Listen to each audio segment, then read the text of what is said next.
Welcome back to the stage. It's Kevin Van Ord back here, and I am here to show. I'm very excited actually because we are showing off the spiritual successor to Gamespot's 2009 Game of the Year, which was Demon's Souls.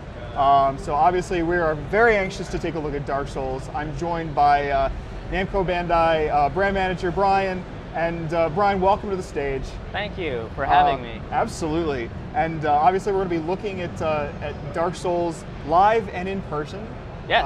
We're going to be seeing that as your companion plays. And why don't you tell us a little bit about what you think we should know about Dark Souls before going into the gameplay directly? Well, Dark Souls is the spiritual successor to Demon's Souls, as we all know, multiple award-winning title that came out in 2009. It is made by the same developer from Software from Japan, so you're going to see a lot of similarities. A lot of the things that people loved about Demon's Souls, you're going to see again in Dark Souls, but you're also going to see a lot of enhancements. You're going to see a lot of things that are different, wrinkle-wise, to enhance the overall gameplay experience. Everybody knows that Demon's Souls was well known for being one of the most difficult and challenging games that had come around in a long time. Dark Souls should expect a lot of the same. After all, the tagline in the game right now is "Prepare to die." So yeah. So let's take a look. I think that we've already got some play going, and tell us first that when I played a little bit earlier, and there were several classes that I saw, some that were new. Tell us about the class that we see on screen and what this guy plays like.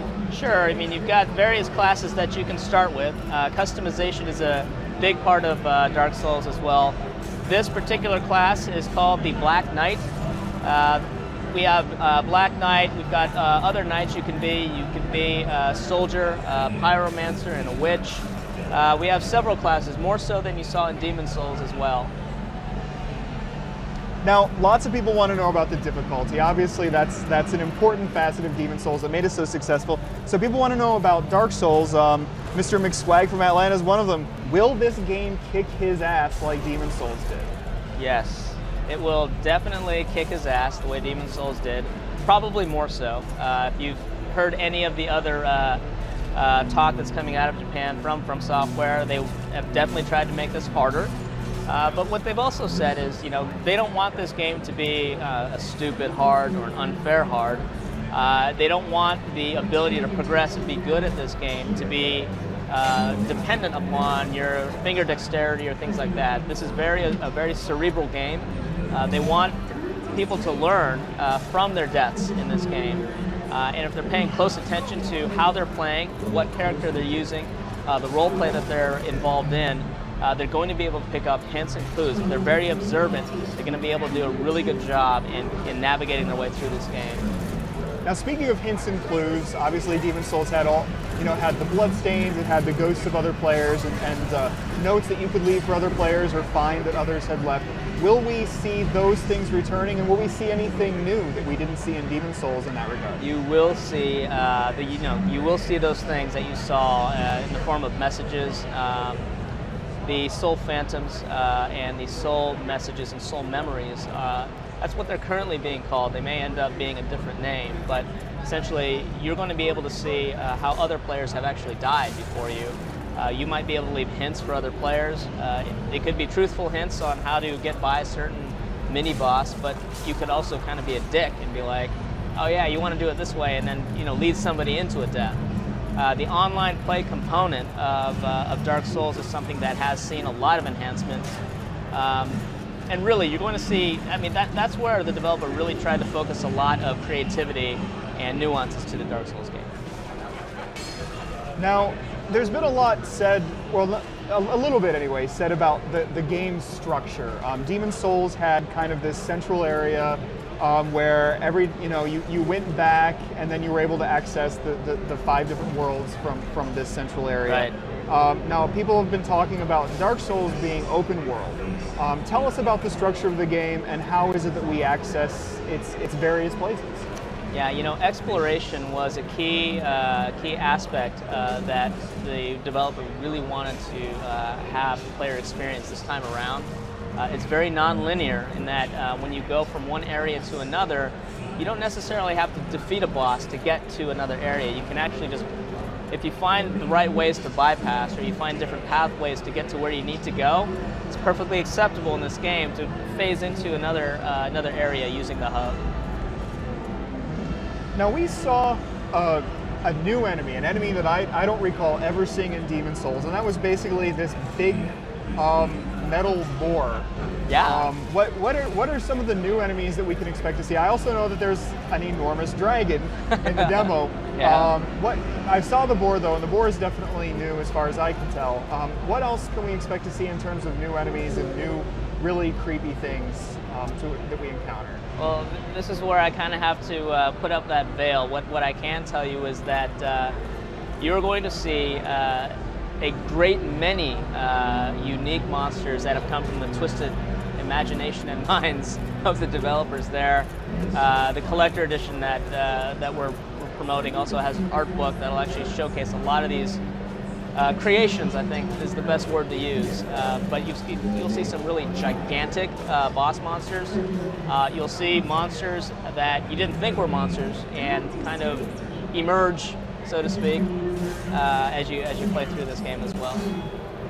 Now, Insane Cyclone in Alabama wants to know. He apparently likes the maiden in Demon Souls. The maiden, the lovely lady that you talk to in order to spend your souls and level up. And so he wants to know: is there going to be an equivalent of that character, or is it going to be more gamey, or are you actually going to go and spend your souls and speak to someone? Well, what I can say is one thing that both From Software and NVGA have been doing, we've been dialed into the community, the fans of Demon Souls. We've been having ongoing dialogue with them to understand what it was about the first game that they really loved, and tried to make sure that the things that they do really love are going to be in Dark Souls as well. The NPCs that are going to be throughout various points in the game that you'll engage with to level up and do the things that you do to strengthen your character. There's going to be a wide variety there, and I think a lot of the things that people liked, they should expect to see again. A lot of things that they didn't expect to see will also be there as well. Excellent. Is one of the returning things the concept of, because there was light and dark, there was there was the world tendency, and I'm kind of curious to know if that concept has returned and if it's actually going to be expanded upon. Uh-oh, you're going to play coy again, aren't you? I got to play a little bit coy on this.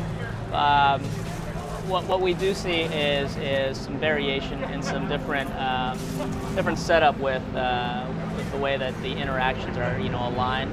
But as I said before, it's a non-linear world. You can get through role playing, and you might have heard about this oath system. The way that the multiplayer and the online player has been intertwined, the system. That's what's really been evolved in this game, and that's really kind of that's really one of the messages I want to get across, is that players are going to be able to look forward to a very, very unique multiplayer experience with this. Right, and of course we all want to know more about that, really, such as Madhu in Gothenburg, Sweden. He wants to know about the co-op. One of the great things about Demon Souls was, of course, you had something that was generally very gamey in other games.